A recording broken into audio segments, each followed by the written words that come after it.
Mucho se ha investigado sobre el origen del hombre y en realidad de verdad solo hipótesis es lo que han elaborado los antropólogos materialistas de esta edad decadente y tenebrosa. Si le preguntásemos nosotros a los señores de la antropología materialista cuál fue la fecha y el modo exacto como surgió el primer hombre, no sabrían ciertamente darnos una respuesta exacta.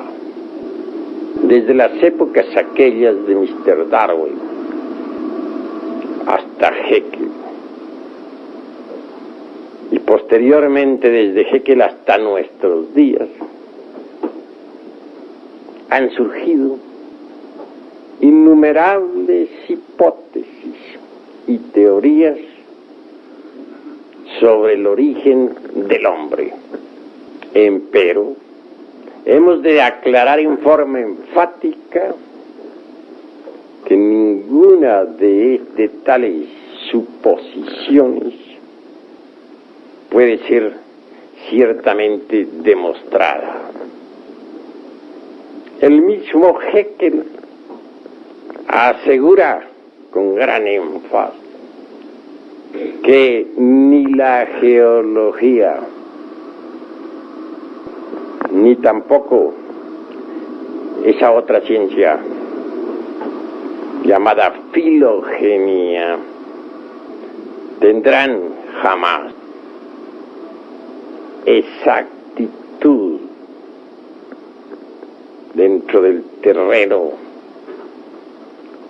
de la mismísima ciencia oficial. Si aseveración de esta clase hace un Haeckel, ¿qué podríamos nosotros añadir a esta cuestión? En realidad, esto del origen de la vida y del origen del hombre no podría ser ciertamente conocido en tanto la humanidad no haya estudiado a fondo la antropología gnóstica. ¿Qué nos dicen los protistas materialistas? ¿Qué afirman ellos con tanta arrogancia? ¿Qué es lo que suponen sobre el origen de la vida y de la psiquis humana? Recordemos con entera claridad meridiana al famoso monerón atómico de Haeckel entre el abismo acuoso, complejo átomo que no podía en modo alguno surgir de un azar, como lo supone ese buen señor, ignorante en el fondo, aunque alabado por muchos y muchísimos ingleses. Hizo gran daño a la humanidad con sus famosas teorías. Solo diríamos, parodiando a Job, que su recuerdo se borre de la humanidad y que su nombre no figure en las calles. ¿Creen ustedes acaso que el átomo del abismo acuoso, el monerón atómico, podría surgir del azar? Si para construir una bomba atómica se necesita de la inteligencia de los científicos, ¿cuánto mayor talento se requeriría para la elaboración de un átomo? si negáramos los principios inteligentes a la naturaleza. La mecánica dejaría de existir, porque no es posible la existencia de la mecánica sin mecánicos. Si alguien considerase posible la existencia de cualquier máquina sin autor, me gustaría que lo demostrara y que pusiese los elementos químicos sobre el tapete del laboratorio para que surgiera un radio, un automóvil, o simplemente una célula orgánica. Creo que ya don Alfonso Herrera, el autor de la plasmogenía, logró fabricar la célula artificial, mas esta siempre fue una célula muerta, que jamás tuvo vida. ¿Qué dicen los protistas? Que la conciencia, el ser, alma o espíritu, o simplemente los principios psíquicos, no son más que evoluciones moleculares del protoplasma a través de los siglos. Obviamente, las almas moleculares de los fanáticos protistas no resistirían jamás un análisis de fondo. La célula alma, el batibius gelatinoso del famoso Haeckel, del cual surgiera toda especie orgánica. En el fondo de toda esta cuestión, y tras de tanta teoría mecanicista y evolutista, lo que se tiene es el afán de combatir al clero. Se busca siempre algún sistema, alguna teoría que satisfaga a la mente y al corazón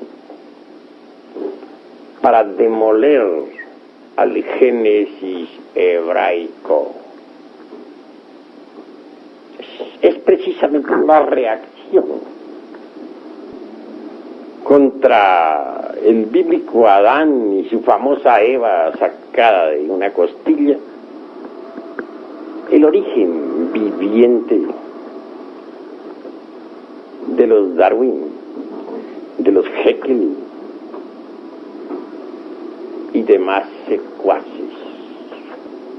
Pero deberían ser sinceros, manifestar su insatisfacción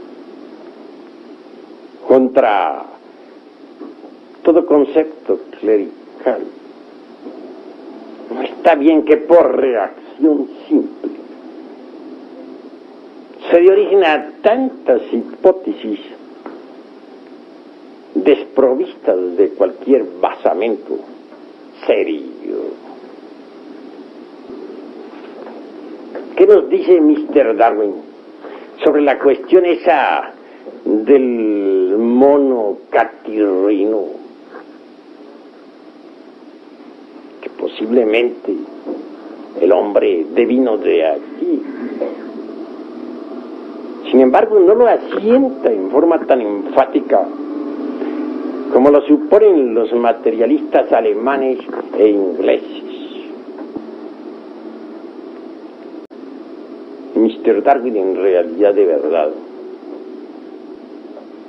dentro de su sistema, puso ciertos fundamentos que vienen a desvirtuar y hasta a aniquilar absolutamente la supuesta procedencia humana del mono, aunque este sea el catarrino o catirrino. En primer lugar, como ya lo demostrara Huxley,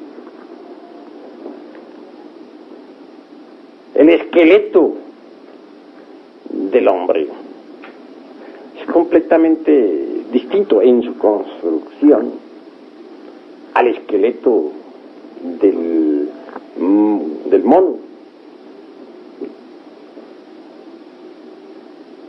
No dudo que haya ciertas semejanzas entre el antropoide y el pobre animal intelectual equivocadamente llamada hombre, mas no exactitud definitiva o definitizante en esta cuestión. El esqueleto del antropoide es trepacista. Está hecho para trepar. Así lo indica la elasticidad y construcción de su sistema óseo. En cambio, el esqueleto humano está hecho para caminar. Son dos construcciones óseas diferentes. Por otra parte, la elasticidad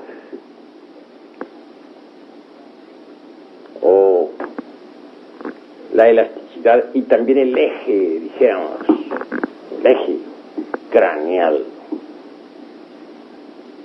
del antropoide y también del ser humano son completamente diferentes, y esto nos deja pensando muy seriamente.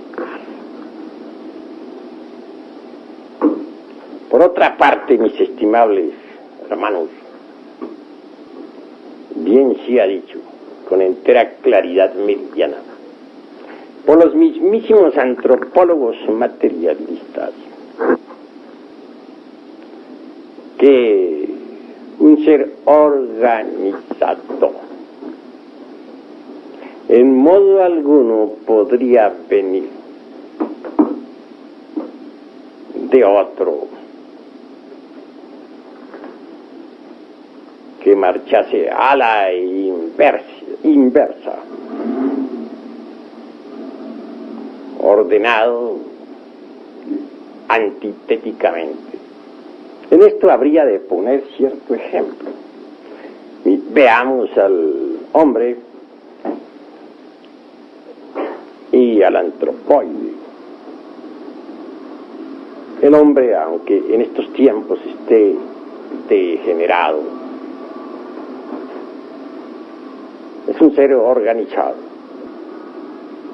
Estudiemos la vida y costumbres del antropoide y vemos que está ordenado en una forma diferente, contraria, antitética.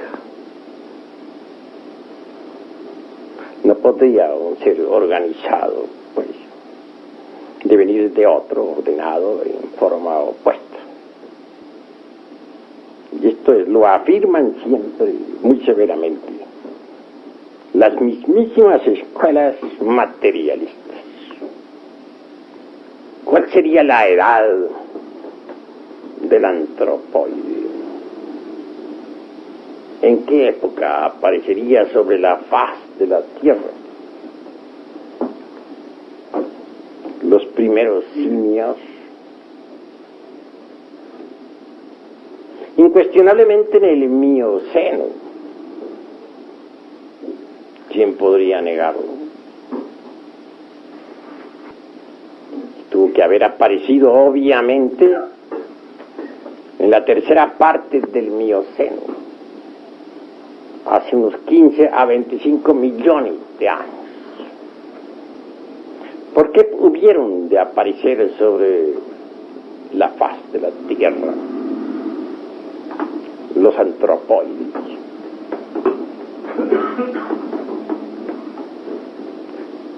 ¿Podrían dar acaso alguna respuesta exacta los señores de la antropología materialista, los brillantes científicos modernos? esos que tanto presumen de sabios. Es obvio que no. Además, el Mioceno en modo alguno estuvo ubicado dentro de la famosa Pangea, tan sonada por la geología de tipo materialista. Resulta ostensible que el Mioceno tuvo su propio escenario en la antigua tierra lemúrica, continente ubicado antes en el Océano Pacífico, restos de la Lemuria. Tenemos todavía a la Oceanía, con la Gran Australia, y la isla de Pascua, donde están tallados ciertos monolitos, etcétera. Que no lo acepte la antropología materialista por estar embotellada completamente en su Pangea. ¿Qué importa a la ciencia y que a nosotros?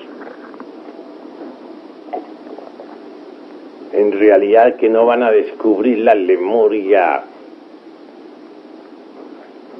con las pruebas del carbono 14 o del potasio argón o del poleo. Todas esos sistemas de pruebas de tipo materialista están buenas como para un Molière y sus caricaturas. Por estos tiempos, después de las infinitas hipótesis de los Haeckel y de los Darwin y de los Huxley y todos sus secuaces, se sigue todavía entronizando a la teoría de la selección natural de las especies, otorgándosele nada menos que el poder de crear nuevas especies. En nombre de la verdad hemos de decir que la selección natural como poder creador es sencillamente un juego de retórica para los ignorantes, algo que no tiene basamentos. La selección, eso de que mediante la selección se logre crear nuevas especies, eso de que mediante la selección selectiva haya surgido el hombre, resulta en el fondo espantosamente ridículo y acusa ignorancia llevada al extremo. No niego la selección natural. Es obvio que esta existe. Pues no tiene el poder de crear nuevas especies. En realidad, de verdad, que lo que existe es la selección fisiológica, la selección de estructuras y la segregación de los más aptos. Eso es todo. Llevar a la selección natural hasta el grado de convertirla en un poder creador universal. Ese es el colmo de los colmos. A ningún sabio verdadero se le ocurriría semejante tontería. Nunca se ha visto que mediante la selección natural surja alguna especie nueva. ¿Cuándo? ¿En qué época? Se seleccionan estructuras, sí, no lo negamos. Las más fuertes triunfan. En eso de la lucha por el pan de cada día. En la batalla incesante del cada instante. En que se brega por comer y no ser comido. Obviamente triunfa el más fuerte, que transmite sus características a sus descendientes. Características fisiológicas, características de estructuras. Entonces, los selectos, los más aptos, se segregan y transmiten ellos a sus descendientes tales aptitudes. Así es como se debe entender la ley de la selección natural. Así es como se debe comprender. Una especie cualquiera, entre las selvas profundas de la naturaleza, tiene que luchar por tragar y no ser tragado. Obviamente resulta espantosa tal brega. Como resultado triunfan, como es natural, los más fuertes. En el más fuerte hay estructuras maravillosas, características importantes, son transmitidas a su descendencia. Mas eso no implica cambio de figura. Eso no significa nacimiento de nuevas especies. Jamás ningún científico materialista ha visto que de una especie surja otra por ley de selección natural. No les consta, no lo han palpado nunca. ¿En qué se basan? Es fácil lanzar una hipótesis y luego aseverar en forma dogmática que es la verdad y nada más que la verdad. Sin embargo, ¿no son ellos acaso los señores de la antropología materialista? Los que dicen que no creen sino en lo que ven, que no aceptan nada que no hayan visto. Qué contradicción tan terrible. Creen en sus hipótesis y nunca las han visto. Afirman que el ser humano viene del ratón. Eso no les consta. No, nunca lo han percibido directamente. También enfatizan la idea de que venga del mandril. Son innumerables las teorías de estos tontos científicos. Absurdas afirmaciones de hechos que ellos jamás han visto. Nosotros los gnósticos no aceptamos supersticiones, y esas son supersticiones absurdas. Nosotros somos matemáticos en la investigación y exigentes en la expresión. No nos gustan tales fantasías. Queremos pactos, hechos concretos y definitivos. Así que, investigando dentro de esta cuestión relacionada con nuestros posibles antecesores, podemos evidenciar claramente el estado caótico en que se encuentra la ciencia materialista, el desorden total de sus mentes degeneradas y la falta de capacidad para la investigación. Esa es la cruda realidad de los hechos. Esta cuestión, este asunto de que de ciertas formas homínidas surjan otras, así porque sí, fundamentados únicamente en pruebas tan ridículas como las del carbono 14, o del potasio argón, o del polen, constituyen en realidad la vergüenza de esta época del siglo XX. Nosotros, los gnósticos, antropólogos, tenemos sistemas diferentes para la investigación. Tenemos disciplinas especiales que nos permiten poner en actividad ciertas facultades latentes en el cerebro humano, ciertos sentidos de percepción completamente desconocidos para la antropología materialista. Que la naturaleza tenga memoria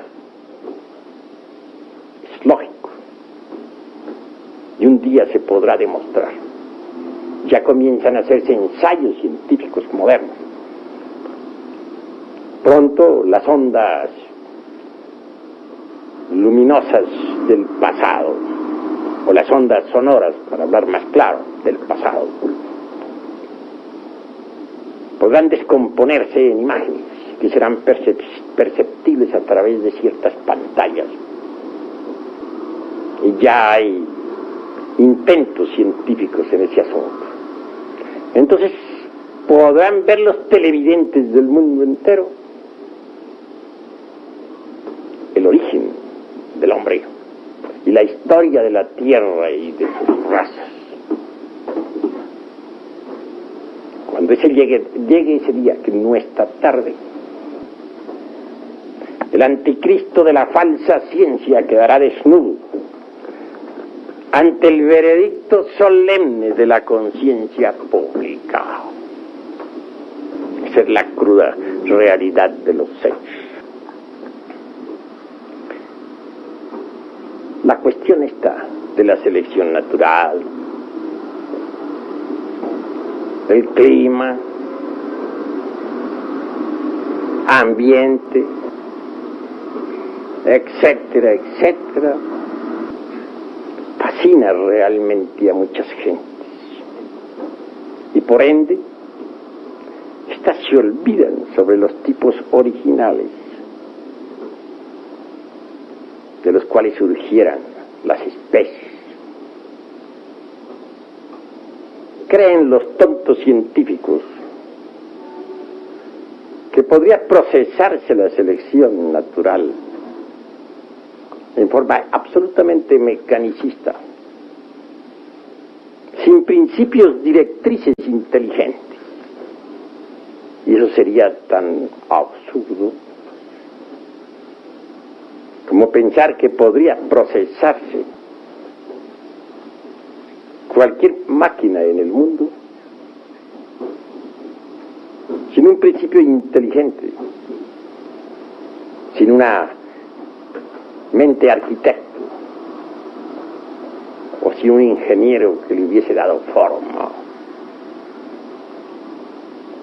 Indubitablemente esos principios inteligentes de la naturaleza solo podrían ser rechazados por los necios, por aquellos que pretenden que cualquier máquina orgánica sea capaz de surgir del acaso. Nunca jamás serían rechazados por los hombres verdaderamente sabios en el sentido más completo de la palabra. A medida que ahondamos en todo esto, vamos viendo todas las fallas de la antropología materialista. Es necesario reflexionar profundamente en todas estas cosas. Si ellos, en vez de asumir esa posición de ataque contra cualquier clerigalía, hubiesen pasado por un previo análisis reflexivo, nunca jamás se hubieran atrevido a lanzar sus hipótesis anticientíficas. Bien sabemos nosotros que la Adán y Eva que tanto molesta a los señores de la antropología materialista no es más que un símbolo. Aunque ellos, los señores antropólogos profanos, quieran refutar al Génesis, es bueno que entiendan, que entendamos todos, que el Génesis es tan solo un tratado de alquimia para alquimistas, y que nunca jamás se debería aceptar en forma literal. Así que se esfuerzan los señores de la antropología materialista por refutar algo que ni siquiera conocen. Por eso me atrevo a decir sencillamente que sus hipótesis no tienen nunca base seria. El mismo Mr. Darwin jamás pensó ir tan lejos con sus doctrinas. Recordemos que él mismo habla de las caracterizaciones. Después de que alguna especie orgánica ha pasado por un proceso selectivo de estructuras y fisiología. Incuestionablemente se caracteriza de forma constante y definitiva. Así que si el famoso antropoide o simio hubo de pasar por procesos selectivos, posteriormente asumió sus características totales y jamás volvió a pasar por ningún cambio. Eso es obvio. La cuestión aquella del noepitecoide con sus famosos 3 hijos, sinocéfalo con cola, el mono sin cola y el hombre arbóreo paleolítico, nunca han tenido en verdad verificaciones precisas, exactas. Son tan solo teorías sin basamento alguno. Por cierto, espantosamente ridículas. Quienes se afanan tanto por los mamíferos proximianos, cuáles son el famoso lemúrico, se ve que ni remotamente sospechan lo que es el hombre en sí mismo y su origen. El famoso lemúrico, al cual se considera también como uno de nuestros antepasados, tan alabado por algunos científicos, por su famosa placenta discoidal. Nada tiene que ver con el génesis humano. Todo eso en el fondo no son sino fantasías, desprovistas de toda realidad. Entran los famosos científicos materialistas en acción para estudiar la evolución mecánica de la especie humana o de cualquiera de las otras especies. En mitad del camino,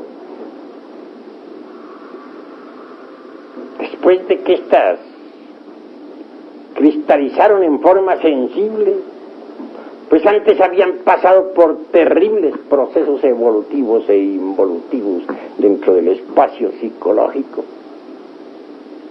en lo hipersensible, en las dimensiones superiores de la naturaleza y del cosmos. Claro, que al hablar nosotros así, se sienten los antropólogos materialistas tan nerviosos y molestos como los chinos cuando escuchan algún concierto occidental. Y oyen, posiblemente ríen, sin saber ellos que el que ríe de lo que desconoce está en el camino de ser idiota. Se buscan semejanzas, sí. Se hace creer que la forma de la cabeza y de la boca del tiburón da origen a otros mamíferos, y entre ellos el hermano ratón. Ahora el ratón pasó a ser un gran señor, pues es nada menos que nuestro antepasado, el antecesor de los Jekyll y de los Darwin, posiblemente, o de los Huxley, o de los famosos faraones del viejo Egipto, o de Einstein, qué sé yo. Se le considera como un mamífero proximino. Ha pasado en realidad de verdad a ocupar el primer puesto en las salas de conferencias. ¿Hasta dónde ha llegado en verdad la ignorancia del ser humano? No niego que el ratón no hubiese existido en la Atlántida. Por cierto que tenía el tamaño de cualquier cerdo. Ya sobre eso habla claramente don Mario Rosso de Luna, el insigne escritor español. Si existió en la Atlántida, tampoco le niego vida en la Lemuria. Pero que sea uno de los, sea si no el más importante, uno de los más importantes antecesores del hombre, resulta totalmente diferente. En verdad, cuando no se conoce la antropología gnóstica, se caen los absurdos más espantosos. Entonces se inclinan los secuaces del anticristo ante el ratón, ante el tiburón, a quien también se le considera viejo antecesor, o ante el lemúrico, animalillo muy interesante, etcétera. Pero cuando uno ya conoce a fondo la antropología gnóstica, no cae en semejantes ridículos. Al analizar cuidadosamente los principios de la antropología materialista, descubrimos que sus fantasías se deben precisamente al desconocimiento total del gnosticismo universal.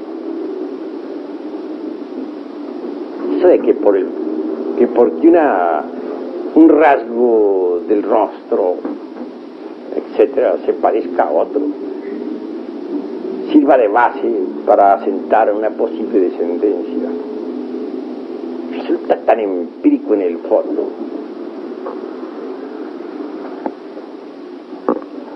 como aquellos que suponen que el hombre fue hecho de barro, que lo toman en el sentido literal de la frase, entre paréntesis, sin darse cuenta de que eso no es más que algo simbólico. Los gérmenes originales de la gran naturaleza, hombres o bestias, se desarrollan siempre en el espacio psicológico y dentro de las dimensiones superiores, antes de cristalizar en forma física. No hay duda de que son similares en sus construcciones, de manera que no podrían jamás servir de basamento o de fundamento para sentar una teoría o simplemente para lanzar un concepto básico. Se diferencian los gérmenes a medida que cristalizan y lentamente eso es apenas normal. El origen del hombre es algo más profundo. Se desenvolvió desde el caos, en las dimensiones superiores de la naturaleza, hasta cristalizar en forma sencilla en los antiguos tiempos.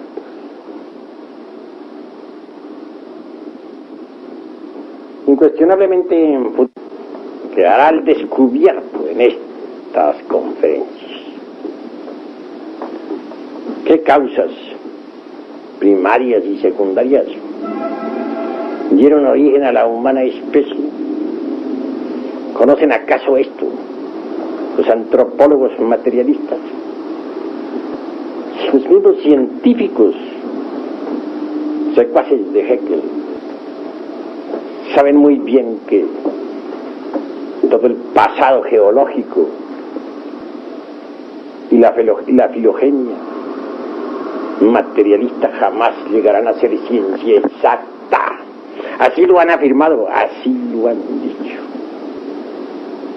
Entonces, ¿qué? Estamos en una época de grandes inquietudes y el misterio del origen del hombre debe ser aclarado. El terreno de las hipótesis es deleznable. Es como un paredón sin cimientos. Basta darle un ligero empujón para convertirle en menudo sedimento. Lo más grave de la antropología materialista es negar los principios inteligentes de la maquinaria universal. Obviamente, tal actitud deja a la maquinaria sin base, sin fundamentos. No es posible que la máquina ande o sea construida al azar. Los principios inteligentes de la naturaleza están activos y en todo proceso selectivo se manifiestan ellos sabiamente. Absurdo resulta también embotellarnos en el dogma de la mecánica evolutiva. Si en la naturaleza existen los principios constructivos, incuestionablemente existen también los destructivos. Si hay evolución en las especies vivientes, existe también la involución. Hay evolución, por ejemplo, en el germen que muere para que el tallo nazca, en la planta que crece, que echa hojas y que al fin da fruto. Hay involución en la planta que se marchita y que fenece y que por último se convierte en un montón de leños. Hay evolución en la criatura que se gesta dentro del vientre materno, en el niño que juega, en el joven. Hay involución en el anciano que decrece y que al fin muere. Evolucionan los mundos cuando surgen del caos a la vida. Después involucionan cuando al fin se convierten en nuevas lunas. Así es que si consideramos la antropología exclusivamente a través de la mecánica evolutiva, estamos hablando en forma parcial. Caemos en el error. Mas si estudiamos la antropología también a la luz de la involución, entonces marchamos equilibradamente, porque evolución e involución constituyen el eje mecánico de toda la naturaleza. Así que considerar que la evolución es la única base de todo este gran mecanismo natural resulta absurdo en forma total. Tenemos que considerar la vida y la muerte, los tiempos de desarrollo y los tiempos de caducidad. Solo así marcharemos correctamente dentro de la dialéctica gnóstica en su forma integral. En modo alguno estamos dispuestos nosotros a quedar embotellados en el dogma materialista evolutivo. Tenemos que estudiar también los procesos involutivos de la antropología. O marchamos por el camino del error.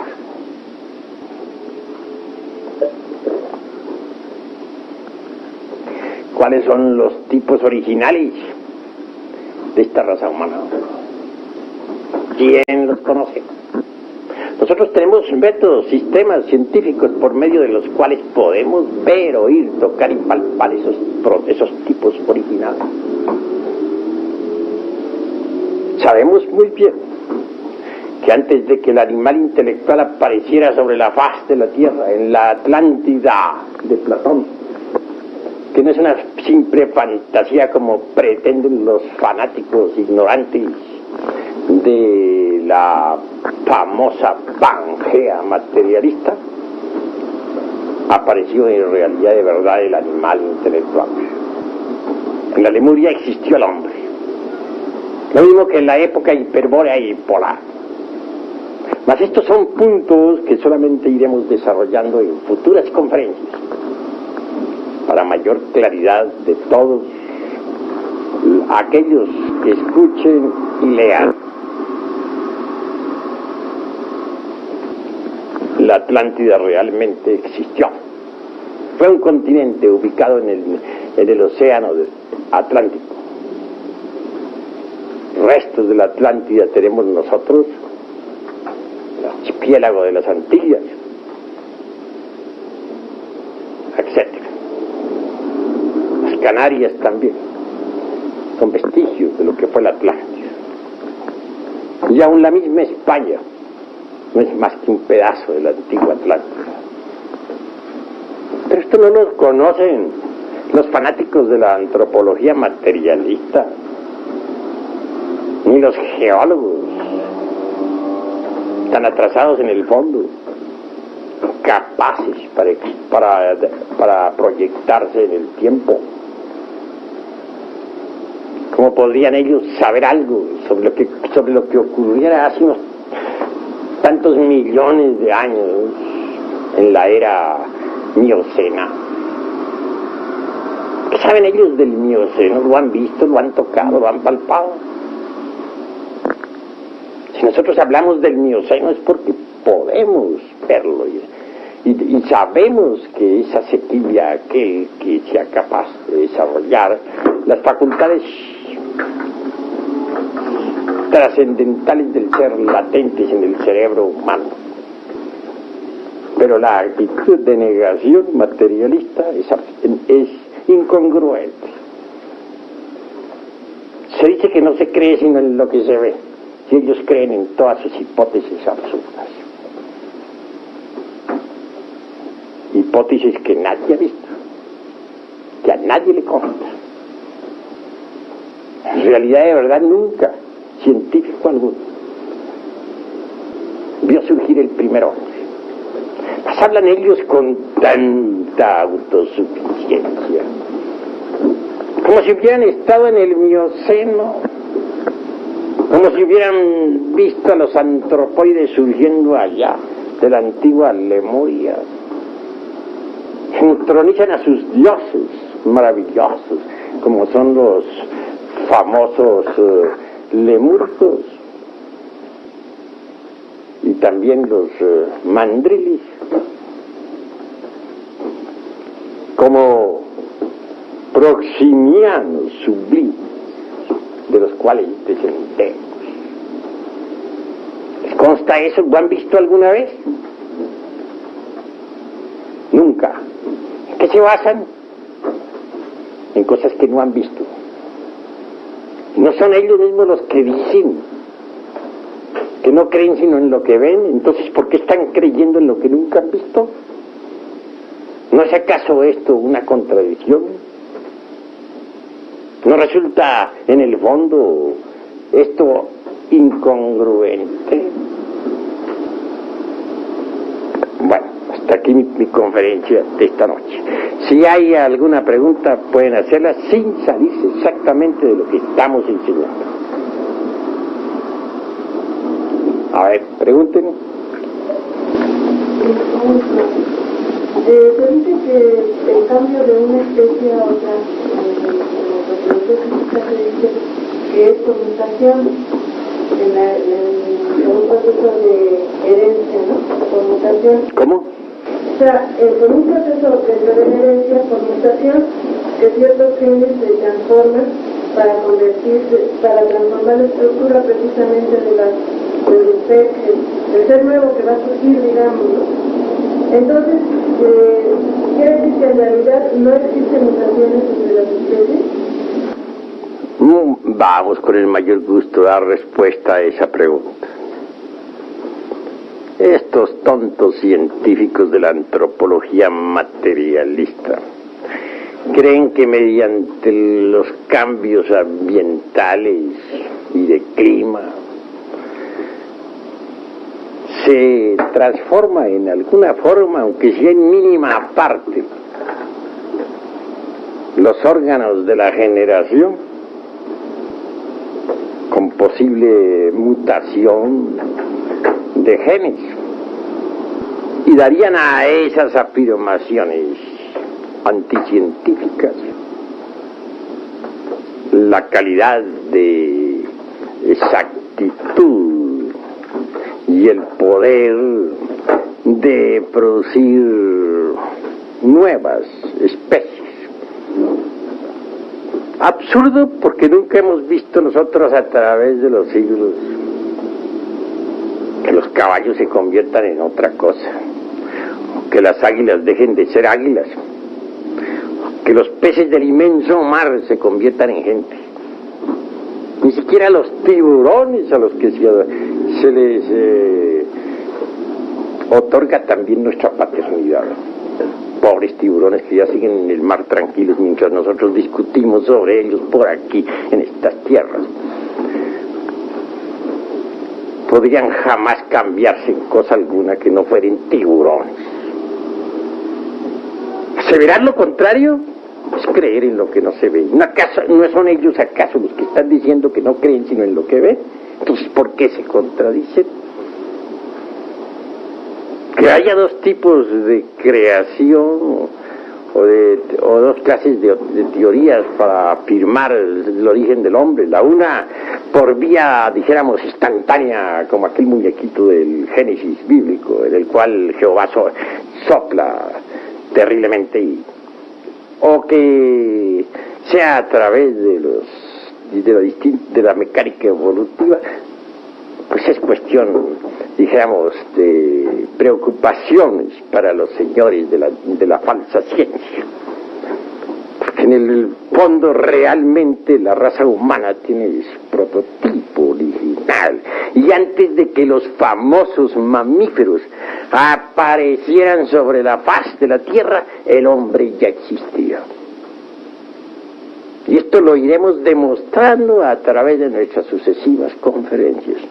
Porque quiero que ustedes sepan que en estos estudios nos vamos a enfrascar durante varios años. Porque no se puede tener una preparación seria si no se conoce en realidad de verdad los principios científicos del gnosticismo universal. Es necesario estudiar la antropología en forma científica antes de que estudiemos las culturas.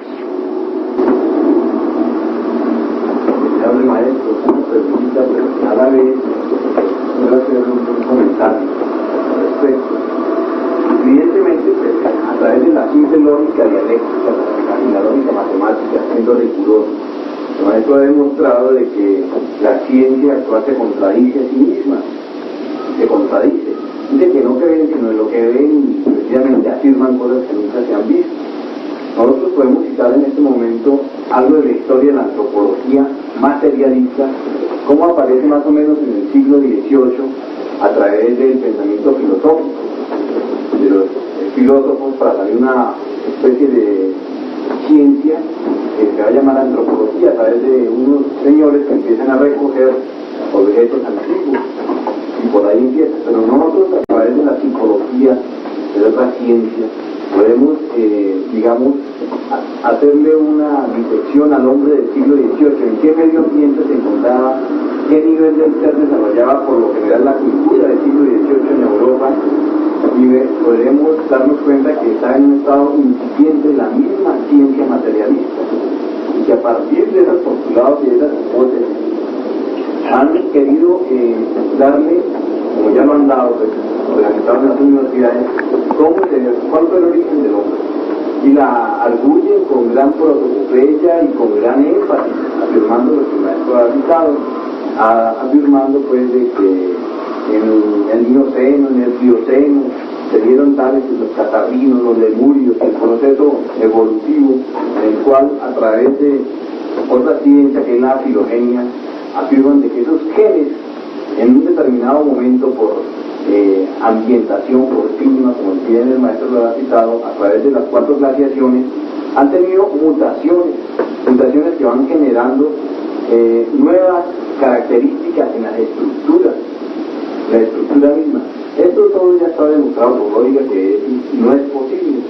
Mi pregunta que viene a todo esto, maestro, es si para nosotros, los instructores, podemos llegar a demostrar, podemos hacerle frente, digamos, a la antropología física a través de una lógica, mostrarle que es ilógico mismo, también nos va a quedar un poco difícil demostrar a nosotros en el estado y en el nivel de ser que nos encontramos, demostrar lo contrario, demostrar la antropología, no, demostrar de que los siguientes postulados que vamos a ver en las siguientes conferencias.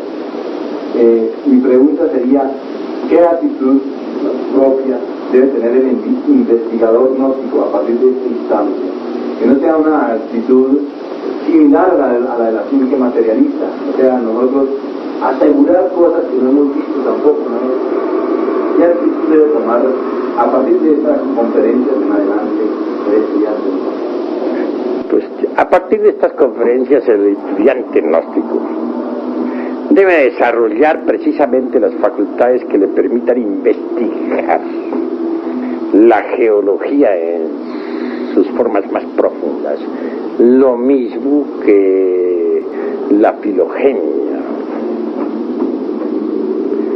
Indubitablemente la ciencia de la meditación, tal como nosotros la vamos dando, permitirá a nuestros estudiantes llegar a ser verdaderamente idóneos en la investigación.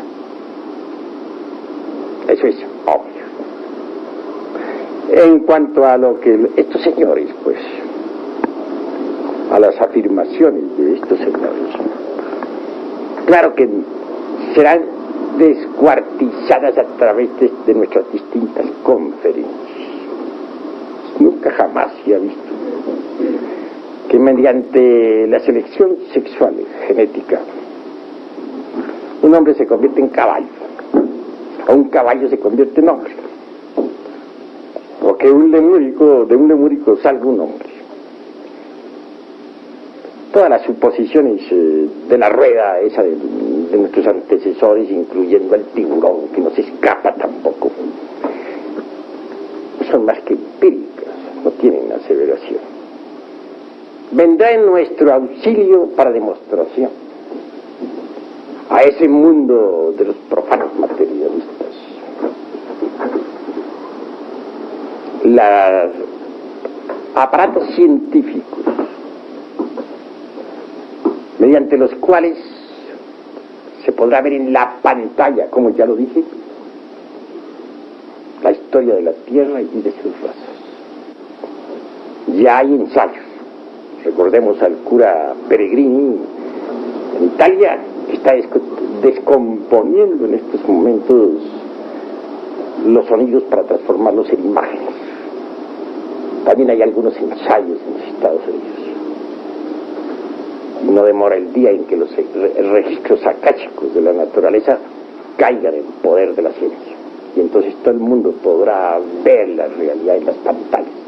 Como ya dije, el anticristo de la ciencia quedará ante el veredicto solemne de la conciencia pública, desnudo, en su crudo realismo, tal cual es. Mientras tanto, debemos nosotros despertar ese sentido maravilloso de la intuición prajna paramita a través de la meditación, para investigar por sí mismos.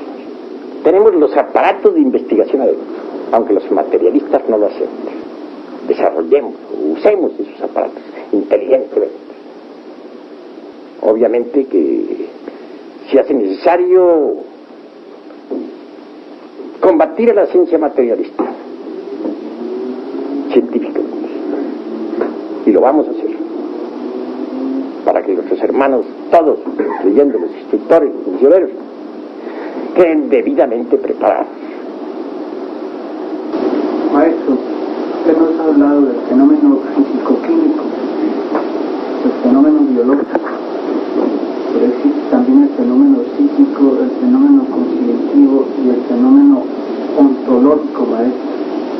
¿Cuál es el origen del hombre en las escalas psíquico, conscientivo y ontológico? Si nosotros vamos a cerrarnos completamente a la banda, como se dice, como lo hacen los antropólogos materialistas, quedaríamos más que con los ganglios y el cerebro, la materia gris como perceptiva de los fenómenos psicoquímicos. Pero si ahondamos en todas estas cosas a fondo, venimos a descubrir precisamente que estos tres fenómenos de los cuales tú hablas, o sea, el psicoquímico, el conscientivo y el ontológico, como escalas distintas de los niveles del ser. El psicoquímico o el químico que sirve de fundamento pues a lo psíquico para constituir lo psicosomático, obviamente está presente y todos ustedes lo han entendido o comprendido. En cuanto al conscientivo, realmente yo les digo a ustedes lo siguiente: el conscientivo tiene, dijéramos, un upadi, una base para la expresión sensible, cuál es el asiento vital de la vida orgánica. Pero si nosotros no desembotellamos la conciencia, no sería posible entonces llegar a la experiencia de lo real, de la verdad. Y no solamente tenemos que desembotellar la conciencia, sino la mente y la voluntad. Tenemos que convertirnos en individuos idóneos para la investigación, porque en realidad, de verdad, dentro del ego, dentro de los agregados psíquicos inhumanos que llevamos dentro, tenemos nosotros la embutida, la mente y la voluntad y la conciencia.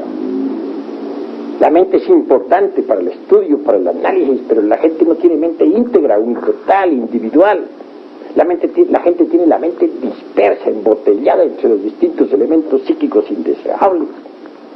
Por estos tiempos se habla, por ejemplo, mucho de dinámica mental. ¿Cómo puede uno realmente llegar a la cuestión esa de la dinámica mental, ejercerla con maestría, si tiene la mente embotellada entre los distintos elementos inhumanos que lleva en su interior?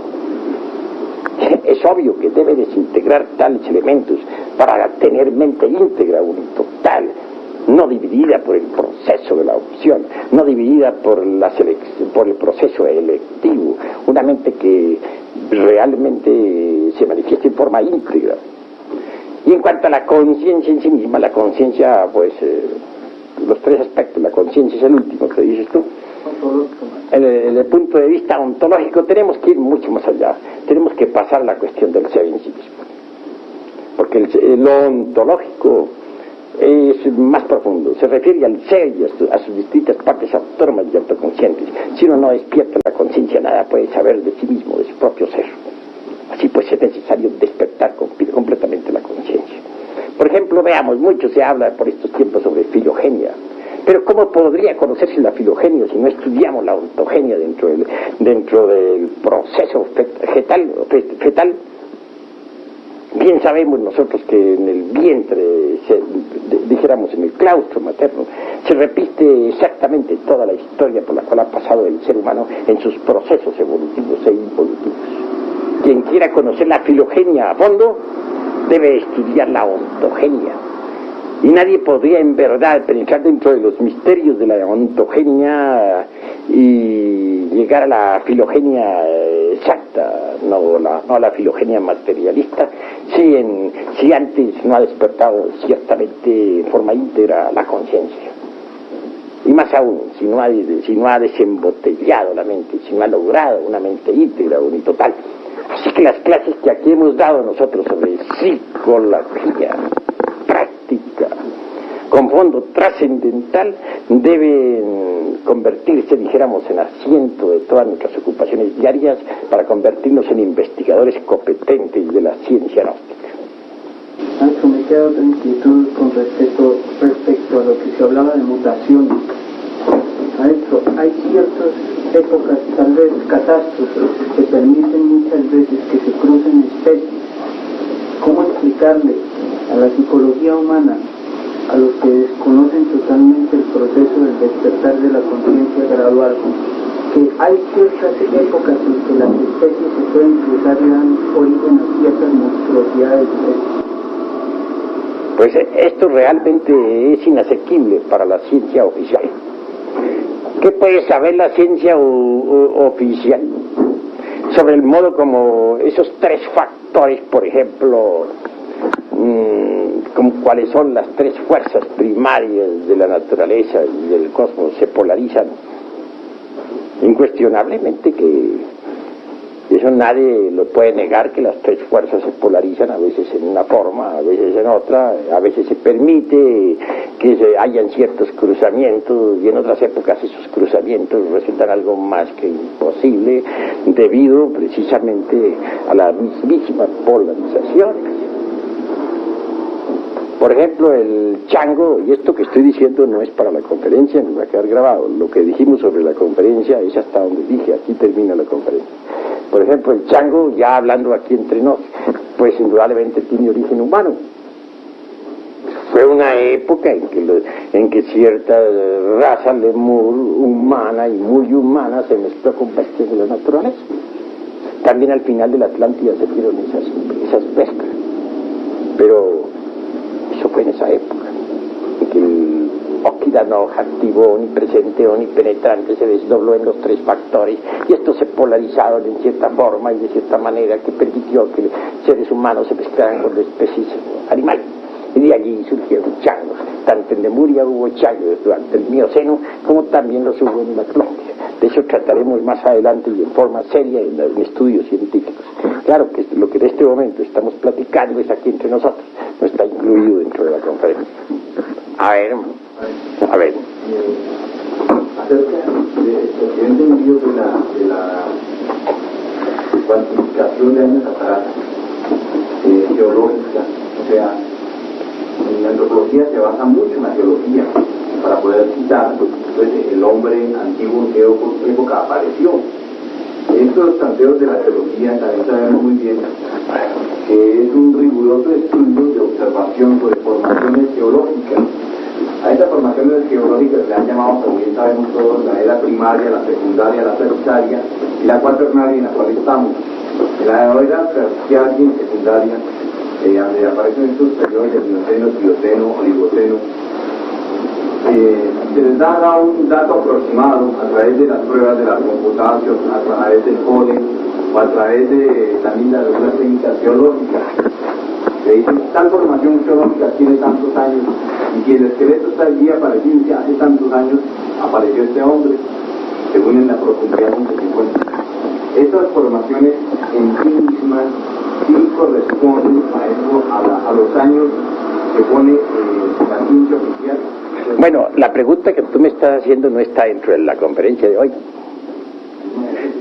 No, porque tenemos que ceñirnos estrictamente a lo que hemos enseñado hoy. Nada más. pero te la contesto con mucho gusto. Obviamente que esas clasificaciones son absurdas en un 100%, que en realidad, de verdad, las eras que tú has citado tienen cada una de sus correspondientes escenarios. Hoy me limito solamente a decir que el Mioceno tuvo por escenario la Lemuria. Así pues, al citar nosotros eras, nos apartaremos totalmente durante estas conferencias, durante este ciclo de investigaciones y de estudio, de las concepciones cronológicas materialistas. Vamos a ceñirnos estrictamente a la antropología gnóstica. A ver. Yo creo que una de las grandes dificultades también de entenderlos en la antropología oficial es que definitivamente la antropología oficial no acepta ni la Lemuria ni la Atlántida, ni siquiera habla de él. Entonces, bueno, por lo que yo he llegado a comprender con una combinación de los dos estudios, es de que la antropología oficial trata de entender el origen del hombre, de la raza aria, nada más centrándose así, sin pensar en que hay lemúricos ni que hay atlantes tampoco. Entonces creo que ahí hay una gran confusión también. No ignoramos eso, pero ¿qué importa eso a la ciencia y que a nosotros?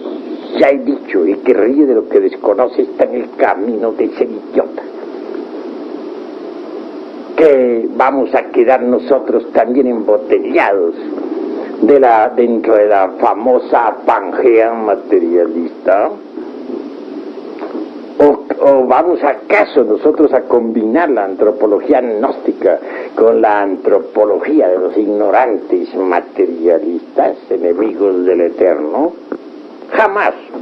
Al contrario, nosotros vamos a combatir la antropología materialista con la antropología gnóstica y vamos a demostrar científicamente el absurdo de la antropología materialista. Ahora solamente me propongo, en realidad de verdad, prepararlos a ustedes para que queden lo suficientemente fuertes para la batalla. Dentro de algunos tiempo, cuando estén preparados, en verdad retaremos públicamente a la antropología materialista ante el veredicto solemne de la conciencia pública y científicamente los venceremos en el campo de batalla. Eso es todo. A ver.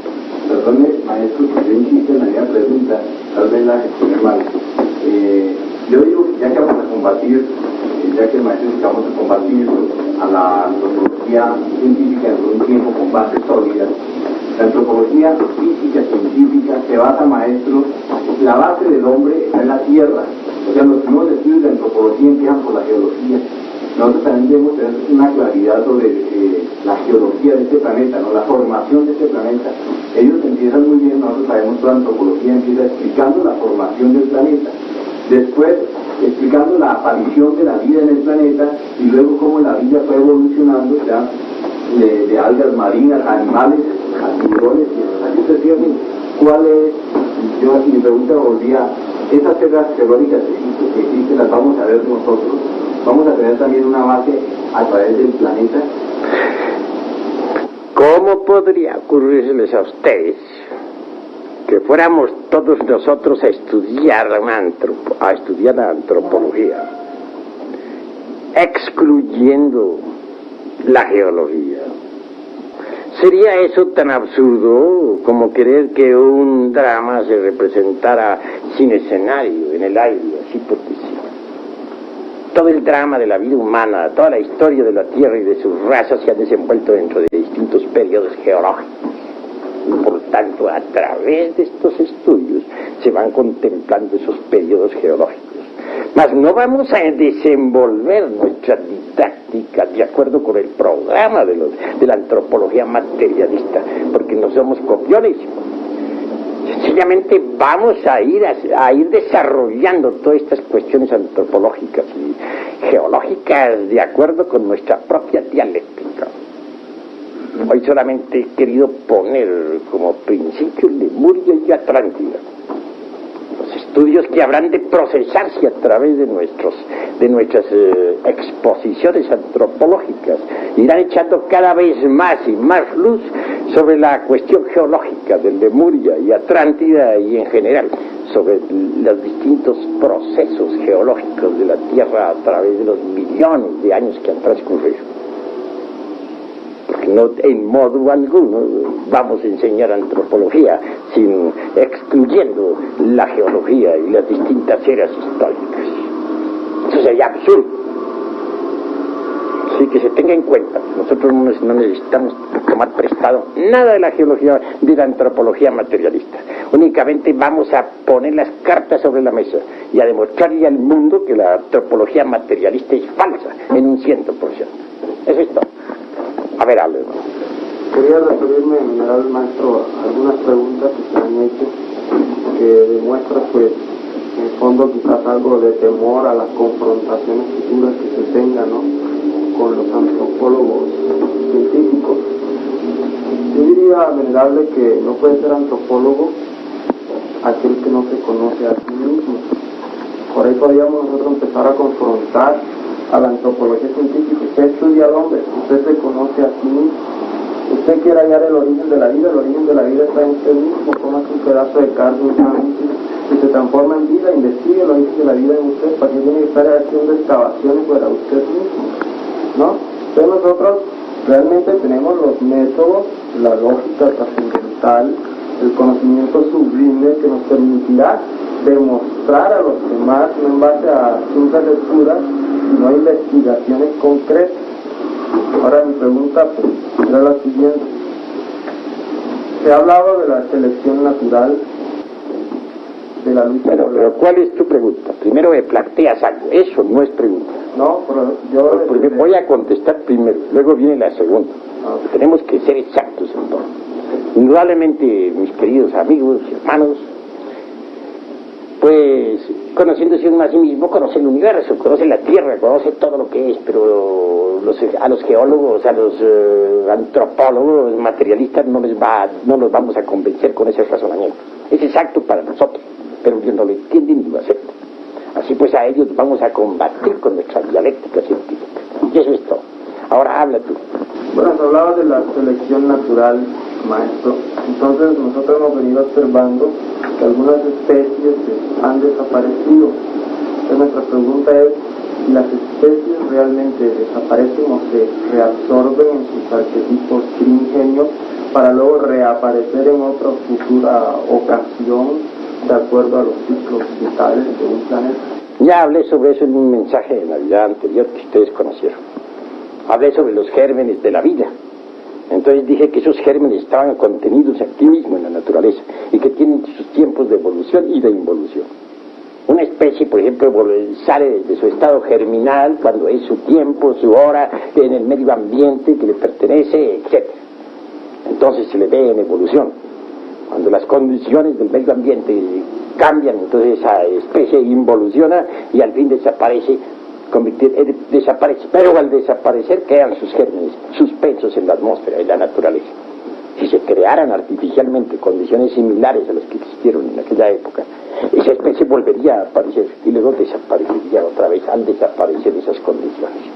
Así pues que las especies, las gérmenes, todo lo que es, ha sido y será, tiene sus tiempos de manifestación y sus tiempos de pralaya. O sea que con esta explicación, maestro, se le da un golpe, digámoslo así, fulminante a ese aspecto de la creación por selección natural. Pues sí.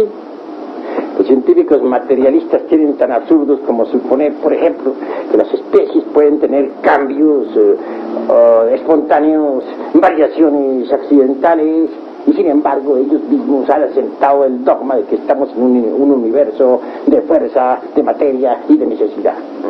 ¿No es acaso esto incongruente y absurdo? Bueno, hasta aquí porque nos hace muy largo la cuestión. 50 millones de años. Obviamente, la única forma, o lo único que puede en estos momentos darnos a nosotros la razón y demostrarlo, será cuando aparezcan esos aparatos que actualmente se están haciendo experimentos. Uno de los experimentos se están haciendo en Italia y otro en los Estados Unidos, y ya se han obtenido muy buenos resultados. Se ha conseguido, por ejemplo, descomponer la imagen las ondas sonoras correspondientes a Jesús de Nazaret y convertirlas en imagen. Y la imagen presentada fue muy correcta. Se sigue con esos experimentos. Claro, esto que estoy diciendo aquí no es para las pláticas, sino esa parte. Pero mientras llegue ese día, no nos queda más remedio que apelar nosotros a la intuición del Prajna Paramita, que sí nos permite investigar. Ese sentido Prajna Paramita, en su grado más elevado, nos permite investigar los registros akáshicos de la naturaleza. Así que, en nuestro auxilio y para demostrar a las gentes, tenemos que aguardamos un poquito. Tenemos que aguardar sencillamente que se perfeccionen los aparatos que en Estados Unidos e Italia en este momento se están perfeccionando. La descomposición de las ondas sonoras del pasado en figuras, en imágenes. Se está ya marchando por ese camino. Antes no sería posible. Antes tenemos nosotros, si alguien quiere comprobar lo que estamos diciendo, tiene que entrar en nuestros estudios y dedicarse a desarrollar el sentido llamado intuición Prajna Paramita. Si la desarrolla, si sigue nuestras indicaciones, por sí mismo podrá evidenciarlo. Eso es claro. ¿Hay alguna otra pregunta? Gracias, maestro. ¿A qué se refiere exactamente la Pangea? La Pangea se refiere pues a los continentes flotantes que un día estuvo Europa y América unidos y se fueron separando poco a poco a través del tiempo. Que Asia y América también que estuvieron muy cerca y luego se fueron alejando. Ya don Mario Rosso de Luna ha hablado ampliamente sobre la cuestión de los continentes flotantes. Ya sabemos que don Mario Rosso de Luna fue todo un gnóstico y todo un esoterista de verdad, ¿verdad? Sí. A ver. ¿Qué condiciones se presentaron o se necesitan para un cambio de una dimensión a otra y de una morfología a otra? Pues es claro que conforme la morfología del planeta Tierra cambia la morfología también de las criaturas. No es el antecesor legítimo humano muy semejante al antropoide, más no es un antropoide, ni nada que se le parezca, pinta una similitud nada más, de la época antigua, antes de que surgieran las actividades en el mundo propiamente físico-químico. Es decir, de la época aquella de la cuarta dimensión, cuando se desenvolvía la vida animal en esa cuarta coordenada, pues pasó por cierta metamorfosis, como la Tierra también pasó. Y resultó de ahí el hombre protoplasmático de la época polar. Ese hombre protoplasmático, a su vez, conforme la Tierra fue pasando por sus metamorfosis, conforme la Tierra fue cambiando su morfología, también fue cambiando él su morfología. Vienen en nuestro auxilio en este momento las tribus de la Australia. Su morfología guarda mucha relación con aquella isla que parece más bien un continente. Se encuentra en un estado bastante lamentable, por cierto. Hay algo más. Bueno, según la ciencia materialista, los vestigios más lejanos que encuentran es del orden de 35.000 años, los vestigios antropóides que pueden asemejarse al hombre. Y nosotros la distancia que tenemos marca es de 350 millones de años. Ahora bien, esos 350 millones corresponden a un hombre o a la etapa de evolución del hombre por las diferentes condiciones. Bueno, hemos hablado de la época en que apareció el hombre. Hemos hablado de la Tierra protoplasmática. Hemos hablado de la época en que el primer intento de hombre pasó por una transformación de su morfología, conforme la Tierra también pasó por la misma transformación. De eso hemos hablado. Pero en cuanto a la afirmación que dices tú, de que los materialistas dicen que los datos que se tienen sobre el hombre, cuando mucho datan de 35.000 años, está un poco equivocado en tu concepto. Porque ellos aceptan, por ejemplo, para el Mioceno, tercera parte del Eoceno, edades que figuran entre los 15 y los 25 millones de años. Eso se ha aceptado oficialmente actualmente. De manera que ese concepto que tú tienes, más bien, resulta ahora extemporáneo. ¿Alguno otro tiene algo que decir? Maestro, cuando la esencia a través de la ley evolutiva pasa del estado de animal al estado de hombre, ¿tiene de una especie animal específica o no? Repite la pregunta, a ver. Cuando la esencia, por la ley evolutiva, pasa del estado de animal al estado de hombre, ¿tiene de una especie animal específica o no? Pues hay distintas líneas por donde se puede ingresar al estado humano. Eso es obvio, no es una especie definida. Claro está que no. Hay distintas líneas por donde se ingresa al estado humano.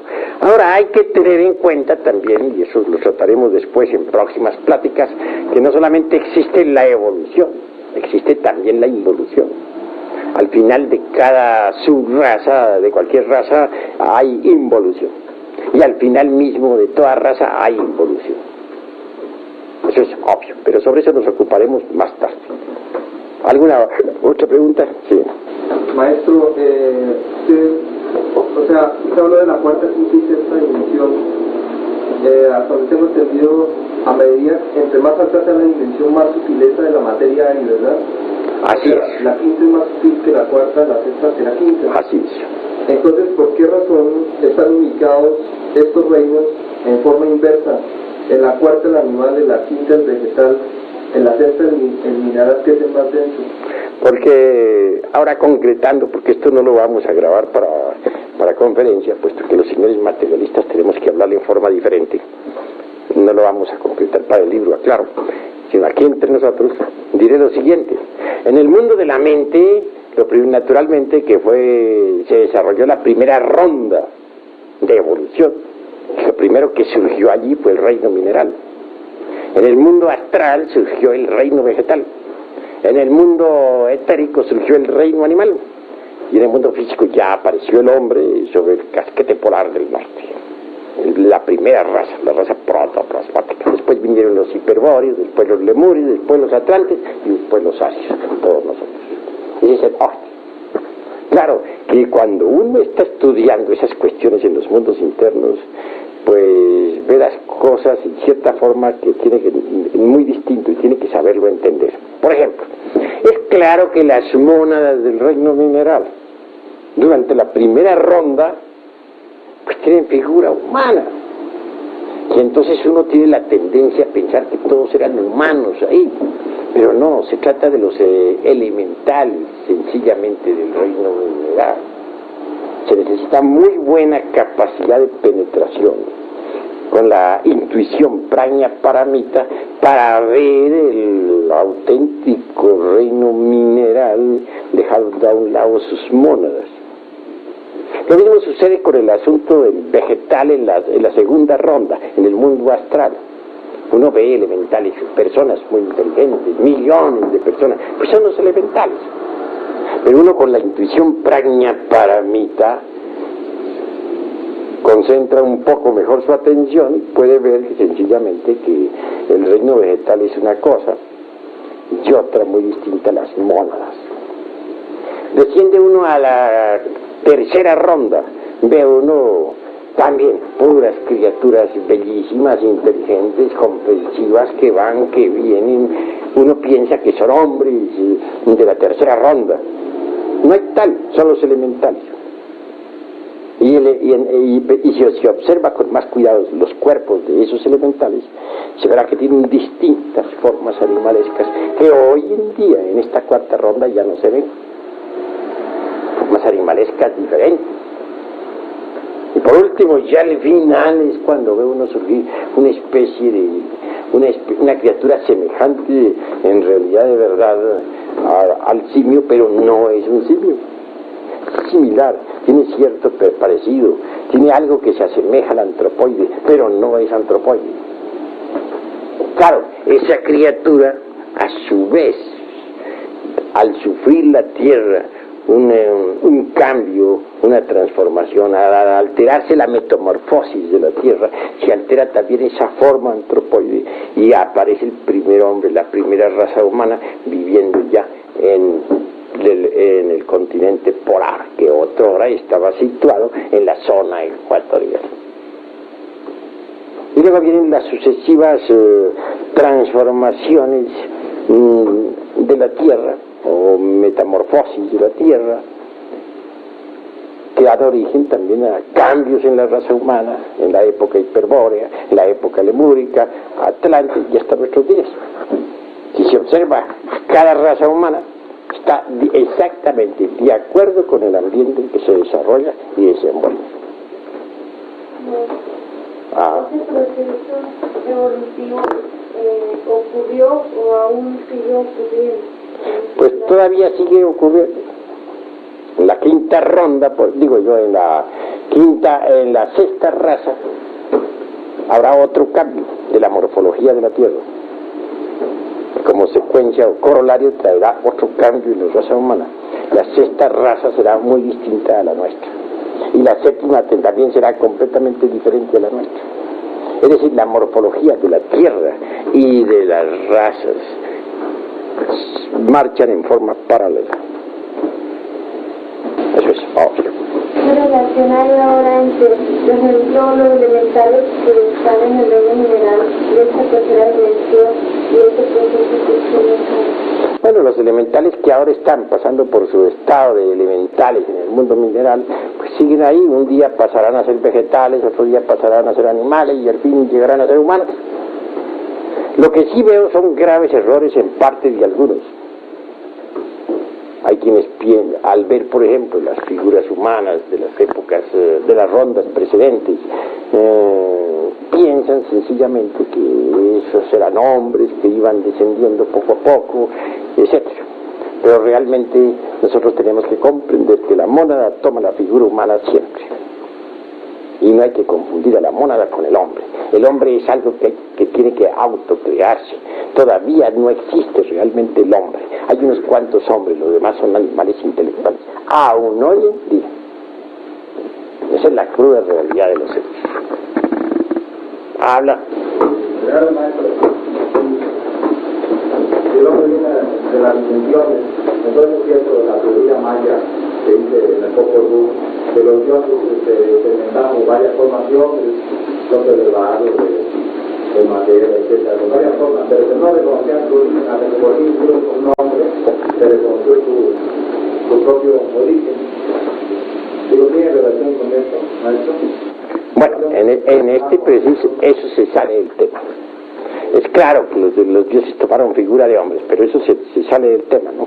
Estamos estrictamente ciñéndonos a la cuestión del temar. Ahorita no estamos estudiando en este momento otras culturas ni nada. Ahora nos ceñimos estrictamente a la cuestión de la antropología científica, porque los hermanos necesitan prepararse primero en la antropología científica antes de que puedan tratar el asunto de culturas, tradiciones, etcétera, etcétera. Vamos a ver cómo se van a preparar en antropología científica. Eso sí, puedo decirles sencillamente que los seres humanos en las rondas precedentes, o mejor dicho, las mónadas en sus rondas precedentes tomaron figuras humanas. En cuanto a los dioses han existido en todas las rondas.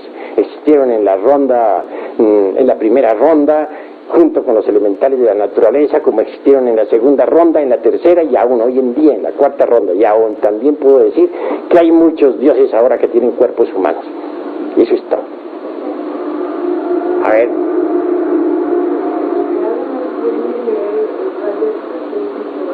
¿Cómo? Bueno, ahora no estamos en rayo de creación. Háblame de antropología científica. A ver, otro ya. Es que tengo entendido que en la ciencia de los hombres, o sea, la ciencia materialista, ellos dicen que el hombre es primero mineral, después el hombre en su formación, nosotros transformarnos, y usted hizo relación de eso. Es el hombre realmente a formarnos, se forma primero como mineral, después como vegetal, después como animal y después pasa a humanoide en su formación. en el momento en que el feto se forma, maestro. ¿Es así? Pues tal como lo hemos planteado, ellos tienen que reconocerlo porque así es. Pero sucede que no se concentran, no ponen la debida atención en esos procesos de recapitulación fetal que son tan importantes. Téngase en cuenta que, como les digo, la ontogenia es la base misma para conocer la filogenia. Ellos andan buscando el origen del hombre fuera de sí mismos y están completamente equivocados. Tengo entendido mucho que sí lo aceptan, porque mi hija médica me comentó que no pasaba por esas 4 etapas antes de hacerse humano. No lo aceptan. Aceptan perfectamente que pase por esas 4 etapas en el vientre materno, pero no son capaces de profundizar en la ontogenia como es debido. Porque si de verdad aceptaran la ontogenia como es debido, no andarían buscando changos para saber de dónde nace uno, ni andarían asentando teorías tan absurdas como esa de en que se dice que venimos del ratón, o que de perdida venimos del mandril. Con esas afirmaciones se están demostrando hasta la saciedad de que verdaderamente no han profundizado en la ontogenia.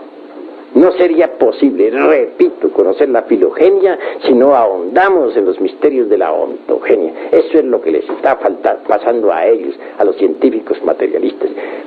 Ahora bien, si aceptaran de verdad la cuestión de que hemos pasado por los 4 reinos, deberían ahondar más en ese asunto. Tendrían que no negarle a los 4 reinos sus mónadas. Sin las mónadas no sería posible en realidad de verdad entender los procesos evolutivos de los 4 reinos de la naturaleza, ni el paso de cada uno de nosotros a través de los 4 reinos. Así pues ellos no saben de esas cosas. Ellos están únicamente buscando pruebas por otro lado. Quieren que descendamos del tiburón, quieren al hermano ratón. Ellos ahora ponen al ratón como primer señor de la casa. En todas partes están buscando pruebas y realmente no han hecho sino fracasar, lamentablemente.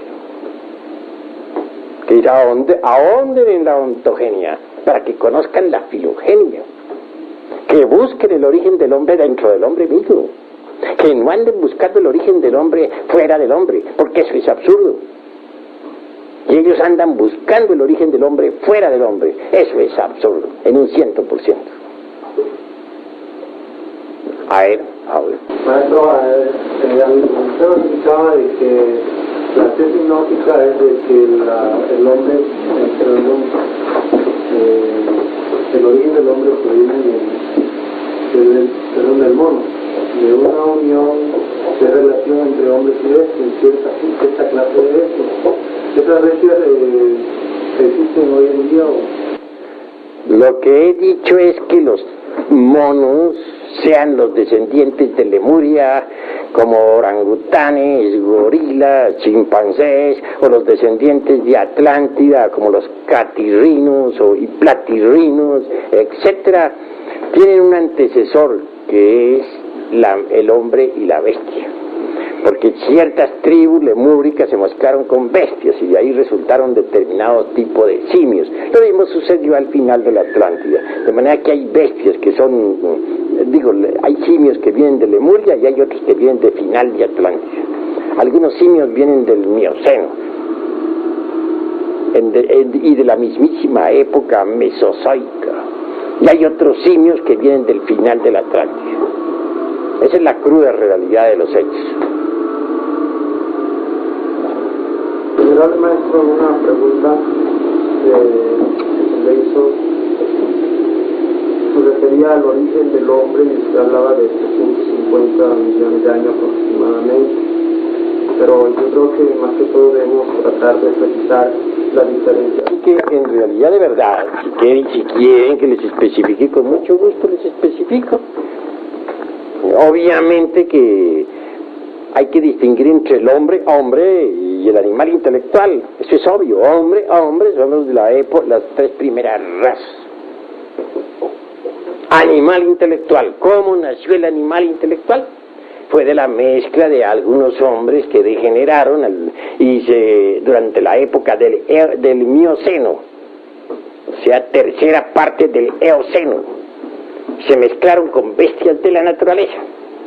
Y ahí nacieron determinados monstruos, como ya les dije, ciertos simios de cuatro patas que se sostenían sobre las palmas de las manos y los pies, con rostros azules, otros con rostros rojos, y que hablaban, que de pronto se erguían sobre sus dos pies, gigantescos, horripilantes, e innumerables bestias de toda clase. Obviamente que de algunas de esas bestias humanas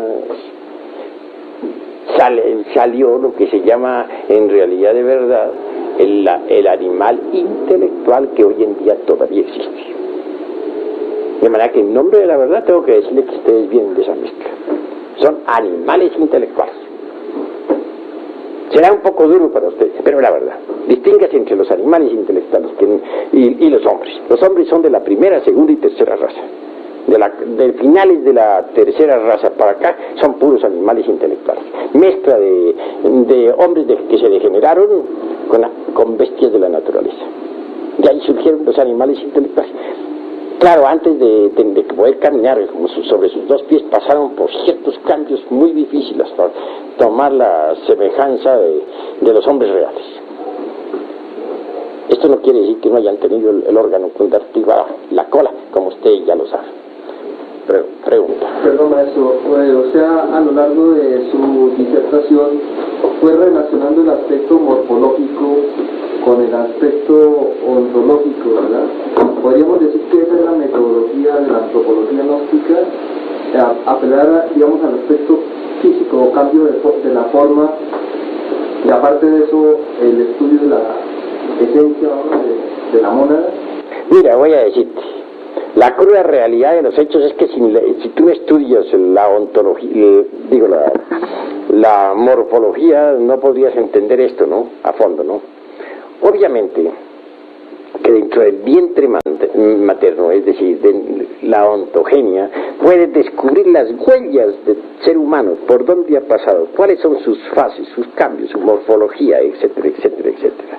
Y es relacionado exactamente a la ontogenia con la filogenia. He hecho pasar por la mente de ustedes, ¿no?, todos los procesos de la filogenia a través de la ontogenia. Y llego a la conclusión de que si queremos conocer la historia del hombre realmente, los procesos evolutivos por los que hemos pasado, necesitamos forzosamente ir al vientre materno. Ahí vemos en la ontogenia todo el proceso histórico de la filogenia. Esa es la cruda realidad de los hechos. Que hayamos sido piedra, exacto, que hayamos sido planta, que hayamos sido animal, correcto. Pero obviamente no sería posible el movimiento de la filogenia si no existieran las mónadas. Son las mónadas precisamente del reino mineral que pugnan, luchan por llegar un día al vegetal. Son las mónadas vegetales que un día luchan por llegar al animal. Son las mismas mónadas del reino animal las que un día originan el primer espécimen de hombre, que mediante un cambio morfológico de acuerdo con la tierra hace que aparezca realmente el hombre primitivo, el hombre real. Claro, al llegar a esto de hombre primitivo, hombre real, pues estoy hablando en una forma simbólica, pero pues me estoy refiriendo a la figura humana, porque ya sabemos que para poder fabricar al hombre, pues hay que trabajar mucho dentro de sí mismo. Pero no me estoy deteniendo en esos análisis ahora, porque quedarían ustedes confundidos. ¿Hay alguna otra pregunta? A ver, anda. Dos preguntas, maestro. La primera, con respecto al nuevo dato que dio o aclaró, respecto a que nosotros venimos finalmente de una mezcla con animales en la raza anterior, que nosotros tomamos una forma animalesca, que nos fuimos parando. Yo haría una pregunta, maestro. Todos estos cuerpos que se dejaron, se perdieron, se encerraron, ¿no serán los que está tomando la antropología materialista para dar por sentada la tesis de la aparición del hombre? Realmente que no. Porque la antropología materialista está poniéndonos una cadena absurda. Tiburón, primero que todo, lagarto segundo, opossum tercero, Luego el animalillo lemur, y con posibilidades del ratón, que ya como les dije pasó a ocupar un puesto muy elevado, y luego sigue el mono, y por último el gorila, y del gorila al hombre. Ahí la cadenita. Una cadenita absurda porque faltan los eslabones. ¿Dónde están? Ellos ligan en una forma mecánica todo esto, pues, no solamente desde el tiburón, sino desde mucho antes. Es más, desde la célula esta que el maestro ha citado en la profundidad de los mares, y más atrás de la aparición misma del planeta, que es la pregunta que se hecho Elías, sobre el escenario. Cuando el maestro dice, bueno, en la cuarta ronda, cosa que vamos a citar cuando vamos a presentar, aparece el hombre o la figura humana, ya aparece físicamente, aparece sobre el planeta, sobre la raza polar, que en ese momento estaba sobre el meridiano y sobre el ecuador. En ese entonces, cómo la antropología necesita y quiere, y es necesario para nosotros tener también una claridad como la hemos tenido en lo que ya ha dicho el maestro, una claridad también respecto a la aparición del planeta. O sea, a través de una lógica poder demostrarles que lo que ellos exponen, cómo apareció todo el planeta a través de la nebulosa que se fue condensando y aparece con este planeta con sus mares, y ahí va a salir la célula esta que se va a salir en algas, y de las algas de tiburones, así digamos.